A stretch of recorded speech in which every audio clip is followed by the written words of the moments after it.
ఉపాధి వ్యవసాయం ఒక కల్చర్ అయిపోయింది కాబట్టి ఈ దేశంలో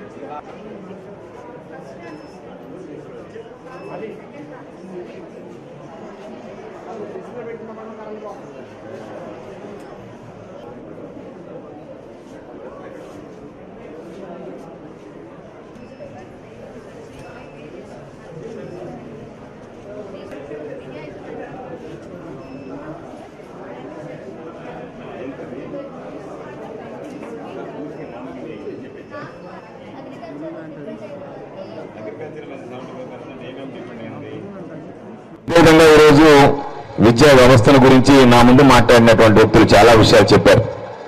ఇది దేశంలోనే ఆంధ్ర రాష్ట్రానికి సంబంధించి ఈరోజు ముఖ్యమంత్రి గారు తీసుకుంటున్నటువంటి అనేక రకాలైనటువంటి నిర్ణయాలు ఈరోజు విద్యారంగ అభివృద్ధికి తోడ్పడుతున్నాయని చెప్పడంలో ఏమాత్రం సందేహం లేదు అని చెప్పి మీ అందరికీ తెలియజేస్తున్నాను. ఎందుకంటే మనం ఏదేదో నాడు నేడు స్కూల్స్, ఇదే జిల్లా పరిషత్ స్కూల్కి నేను జిల్లా పరిషత్ చైర్మన్గా ఉన్నప్పుడు అనేక సందర్భాల్లో రావడం జరిగింది. దాదాపుగా నా విద్యాభ్యాసం అంతా ఇంజనీరింగ్ చేరినంత వరకు జిల్లా పరిషత్ స్కూలు, విఆర్ కాలేజీ అంటే ప్రభుత్వ రంగ సంస్థకు సంబంధించినటువంటి వాటిలో జరిగే తప్ప ప్రైవేట్ పాఠశాలలో జరగలేదు. నేను అనుకున్నా ఈరోజు వెళ్తే నాకు అనిపిస్తుంది, మా తరంలోనే స్కూల్ ఇంతగా అభివృద్ధి చెందాయా, స్కూల్ రూపురేఖలు మారిపోయాయా, ఇది నిజమా కళ అనేటువంటి పరిస్థితి ఈరోజు ఏర్పడింది. విద్యా వ్యవస్థలో మార్పులు వచ్చాయి. నేను మరలా చెప్తున్నా, ఈ ప్రభుత్వంలో ఉన్నానని కాదు, కానీ జగన్మోహన్ రెడ్డి గారి లాంటి వ్యక్తి ఈ రాష్ట్రానికి ముఖ్యమంత్రి కావడం ఈ తరం విద్యార్థులకు వరం అనేటువంటి విషయాన్ని సందర్భంగా తెలియజేస్తున్నాను. ఈరోజు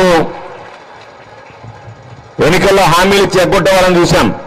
విద్యా కానుక పేరుతో ఇచ్చినా, లేదా ఈరోజు ట్యాబ్స్ ఇచ్చినా, అదేవిధంగా ఈరోజు టోపల్ లాంటివి తీసుకొచ్చినా, ఈరోజు విద్యా వ్యవస్థకి ఐబీ ఇంటర్నేషనల్ బాకాలౌరియట్ తీసుకొచ్చి ఈరోజు సాధారణంగా ప్రైవేట్ పాఠశాల దగ్గరికి వెళితే పిల్లవాడు చేరాలి అంటే కనిష్టంగా తక్కువగా 3 లక్షల నుంచి 36 లక్షల వరకు సంవత్సరానికి కట్టాల్సినటువంటి స్కూల్ ఉన్నటువంటి ఈ దేశంలో, ఈ రాష్ట్రంలో చదువు చదివినటువంటి పిల్లలకి ఉచితంగా ఐబీని అందించాలనే వాళ్ళతో ఒప్పందం కుదుర్చుకున్నటువంటి ఏకైక రాష్ట్రం ఈ దేశంలోనే మన ఆంధ్ర రాష్ట్రం అని చెప్పి ఈ సందర్భంగా తెలియజేస్తున్నాను.